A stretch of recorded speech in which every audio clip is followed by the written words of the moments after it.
Jessica Vogelsang. I am the director of Curious Media, which is a website that I have where I actually do a consumer-facing website about pet health. And I am also a veterinarian with Paws into Grace, which is a hospice practice in San Diego. So I have a really fun and exciting 5 minutes to spend with you talking about my favorite topic, which is death. So I'm going to be discussing with you the secret superpower that all veterinarians have and most of us take for granted, which is the fact that you are all secretly death lords as far as our clients are concerned.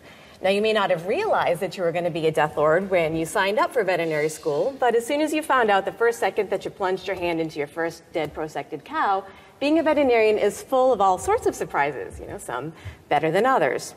One of the other things that you learn pretty soon on is that we seem to spend a disproportionate amount of our time in practice on one of two things, poop and death, sometimes at the same time. But that's okay. We get used to it pretty quickly.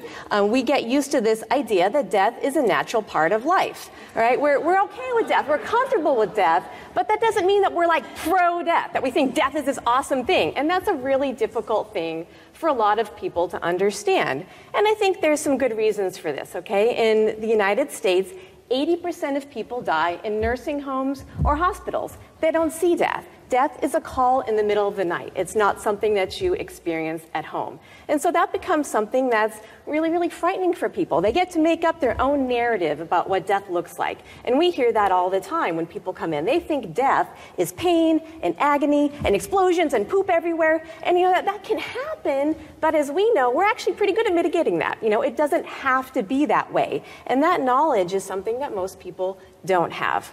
So like many people, my first experience with death was with the family pet. This is Taffy. She was super small, super cute, and hated humans, all of them, myself included, which of course meant that she was going to live a very long life. So when she was 18, my mother took her to the vet for what she thought was kennel cough, like they always do, and of course she was 18. It was advanced congestive heart failure. And my mother, being the soft soul that she was, says, I can't deal with this, put her to sleep. Goes running out of the door, tells her receptionist, send me the bill, and runs home 5 miles. Okay, my mother is not a runner, but she just couldn't handle it. She waits a week before calling me during finals week and saying, the dog died last week, see you Thanksgiving, click. Didn't ever want to talk about it again. She was just completely traumatized by the whole thing.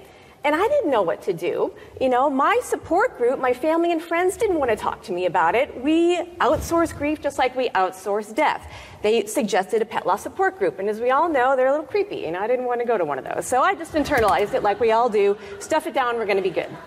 All right?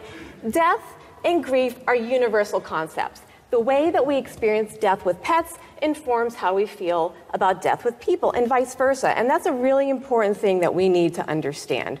Which brings me to my second experience with death, which is my grandfather, Curtis. He had 3 great loves in life, his family, Dunkin' Donuts, and cigarettes. So unfortunately, when he was 80, he came down with lung cancer, which surprised no one. And he said, I want to die at home. I don't want a nursing home. And that was petrifying to us. We didn't know how to do this. We didn't want to be responsible for this person's death, but he was adamant. So we brought in this hospice nurse. She did a really good job preparing us. I got the call. He only has a day or two, so why don't you fly on in? So I get there, they shove the bottle of morphine in my hands and say, thank God you're here. And I said, well, why are you guys giving this to me? And they said, well, we heard if you give him too much morphine, he might die, and you're a vet, so we figured you'd be okay with that if that happened. And I'm looking at him like, I'm not euthanizing my grandfather. I want to be really clear on that.